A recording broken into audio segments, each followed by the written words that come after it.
How About That Cigar is proud to bring you coverage of the 2022 PCA show, and it's all brought to you by the new Nica Rustica Adobe from Drew Estate.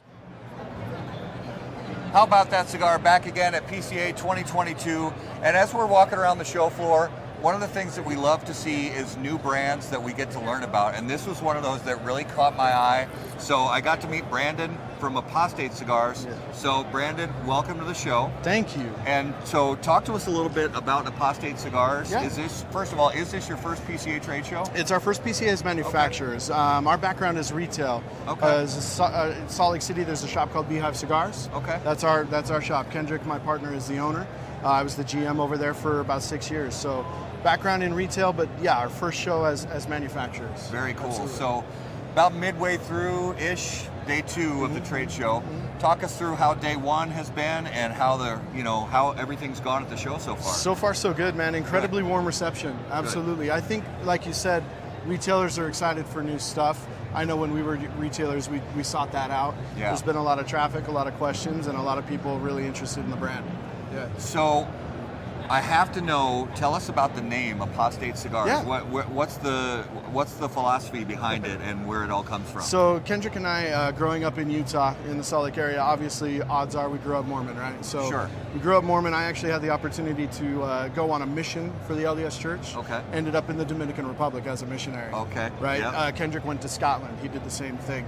As you grow older, your viewpoints change. We both ended up leaving the religion. Yep. In the Mormon faith, when you leave the religion, they refer to you as an apostate. That's Sure. the term they call you. The community labeled us as such, and we decided, we were looking for a name. When we decided to make some cigars, we thought apostate was very fitting. Yeah. Lean in, right?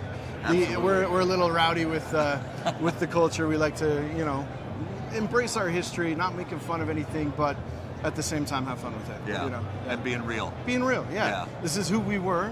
Now this is who we are. Yeah. Let's blend that. Very cool. Yeah. So talk our viewers through the blends that you're offering Sure. and what you're featuring. Yeah, so we're going to have 8 blends in the core line. Every blend represented by one of the symbols in the logo. That's why the symbols are built in to kind of spell out the name. Okay. So our first offering is the Initiatory. It's a Habano Sumatra wrapper out of Ecuador, Mexican San Andres binder, and then all Dominican filler on that one. That's probably our strongest blend strength-wise. Okay. Flavor-wise, about a medium, right? Our sold-out Deseret, our Maduro there, got a 96 rating and sold out real quick. That's a dessert smoke. It's got a Mexican San Andres wrapper, Dominican binder, and then Nicaraguan and Dominican filler. So it's a very sweet, rich, flavorful cigar. Even though it's a Maduro with some Nicaragua happening, it's not heavy. It's very easy to put down. Nice. And then the Connecticut here, not your traditional Connecticut. We've got some filler from the Dominican Republic and Paraguay in there, which is interesting. Paraguay, nice. So the Paraguay tobacco was a surprise for us. It's a really buttery finish, and you can taste it. We've got a Mexican San Andres binder on there, and then the Ecuadorian Connecticut wrapper. We're debuting at the show. We launched with 3. Number 4, we're debuting at the show, the Feathered Serpent. It's a Candela. Candela is hit or miss for a lot of people. Right. And we wanted to make sure that the people who it's a miss for had a chance to try something that might turn into a hit, right? Yeah. So the Corojo seed Dominican wrapper on there was grown just for us. Hochi Blanco, who runs Tabacalera Palma, who does the manufacturing for us, agreed reluctantly to let us do a Candela. He didn't actually end up having enough for production, so he created a wrapper just for us. So we're stoked about it. It's perfect. Same Mexican San Andres binder as the Connecticut and the Habano, and then Dominican filler there from Jacagua, which is really sweet. Nice. So very sweet, flavorful Candela. Yeah. Very cool. Yeah.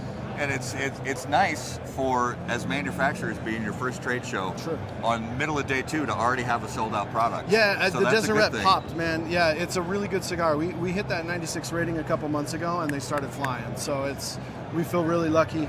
I'm glad people are getting into the brand through that cigar. We want to make sure that they know the other 3 are just as good. Absolutely. Yeah, absolutely. So give our viewers an idea, if they want to find out more about Apostate Cigars, where's the best place for them to go? Best place to go is our social media. We do have a website, apostatecigars.com, but if you follow us on Instagram and Facebook, that's where we're staying active. Absolutely. Good deal. Yeah. Well, we appreciate your time. Yeah. Love learning about the brand, and we're going to see if we can get you scheduled for a big Monday night show one of these days. We would soon. love to be on the show. Absolutely. Fantastic. Thanks for taking the time. Thanks so much for your time. Thank you. All right, guys, more trade show coverage coming soon.